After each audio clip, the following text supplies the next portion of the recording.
Greetings and welcome to Class 5 Collection. Ecto Eric here. So I wanted to talk about Frankenstein and actually the misconception of Frankenstein. Now, most people, myself included, thought he was the monster, but that is not the case. He was placed in a realm of other horror characters such as Jason Voorhees, Michael Myers, Freddy, etc. Now, Henry's creation was brought into this world with a body of a man and an abnormal brain. And he put him in a world that he did not understand or even how it worked. Then he was abandoned, locked up in the castle. Now, the creature caused chaos, not out of malice, but out of confusion, because he didn't understand it. Then he was he was treated poorly, and he was locked up and tortured by Henry's assistant, threatened by fire, just for the mere of existing, just to torture him. And then when he went into town, the villagers did the same thing. They were afraid of him. They threw things at him, chased him with fire. Now you could say that Henry Frankenstein was the real monster. Now, having said that, he wasn't an evil scientist, classic mad scientist. um, he put his success over his ethics, and he didn't think what kind of life that his creature would have. He just wanted to prove that he could create life. And he didn't learn that lesson until after the creature met his demise at the end of the movie. So that gives us quite a bit to think about. It's a really sad movie. If you really watched it, it really is. Because he wasn't, he's not evil. Everyone says, oh, he's a monster. And as a kid, I really did. I was like, oh, he's always, but he's not. And as you get older and you watch it, he he's just confused. He doesn't. No one was there to show him anything. So now we're going to go over to the other shelf and we're going to talk about the Bride of Frankenstein a little bit. So now let's talk about Bride of Frankenstein a little bit. Now both movies, Frankenstein and the Bride of Frankenstein, were directed by the same guy, James Whale, and that's why these two movies they really really go together because it was the same flow, the same format, same director, same actor, so it did flow, in my opinion. Because the other movies, if you watch like The Son of Frankenstein, The Ghost of Frankenstein, yeah. But anyways, I still watch them, but the first two are definitely good. So now the Bride of Frankenstein, the creature is very much alive, and Henry's mentor, Doctor Pretorius, I think that's how his name, Pretorius, um, who is actually the mad scientist because um, Henry studied underneath him, and Henry's what got into trying to do this sort of thing, trying to reanimate dead bodies. So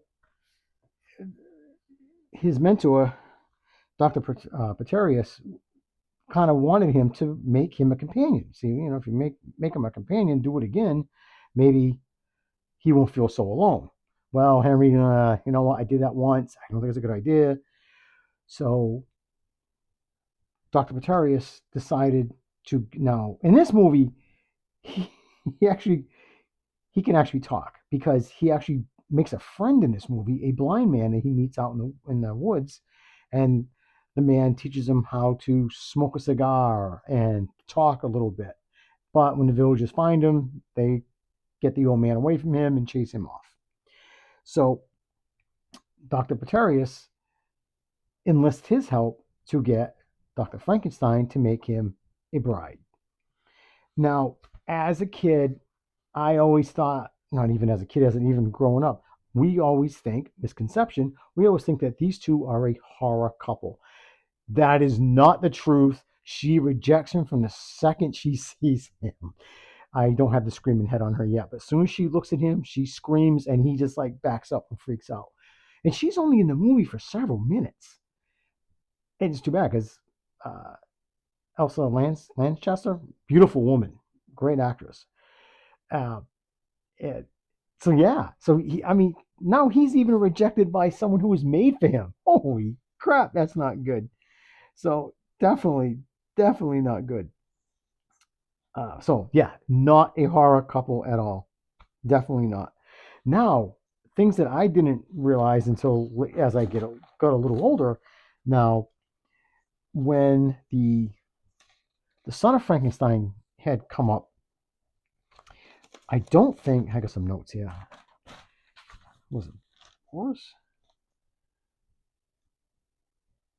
Now, what was great about the Son of Frankenstein was Igor, played by Bela Lugosi. And in my opinion, this is my humble opinion. Feel free to say you're crazy. His acting as Igor was better than he was as Dracula.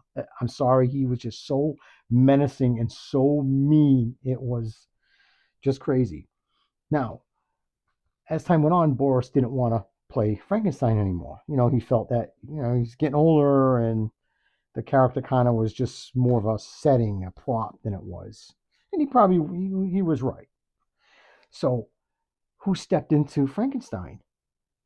Lon Chaney Jr., who played the Wolfman. Okay, he did okay. I mean, trying to some big ass shoes to fill. So that's a lot to take. So now you got Wolfman playing Frankenstein, and then after that, who steps into the role? Bela Lugosi steps into the role. I mean, that's crazy. You have all these iconic guys. You've got Dracula, you've got Wolfman, all playing Frankenstein's monster, the creature. That's just so freaking crazy to me. So that's the misconception. Even I fell for it as a kid, thinking that they were a horror couple, thinking he was a monster. And when you really watch the first two movies, he wasn't. He wasn't. Not like Dracula and Freddy and all these other guys that went out of their way to do harm. He was just he had no knowledge of how the world worked. So, well, guys, I hope I didn't take up a lot of your time. Thank you for putting up with me. I just had to shoot my mouth off for a little bit just to do this because just felt like I wanted to shoot that out there. All right, guys, please take care of yourself. Stay safe. Keep collecting. Peace.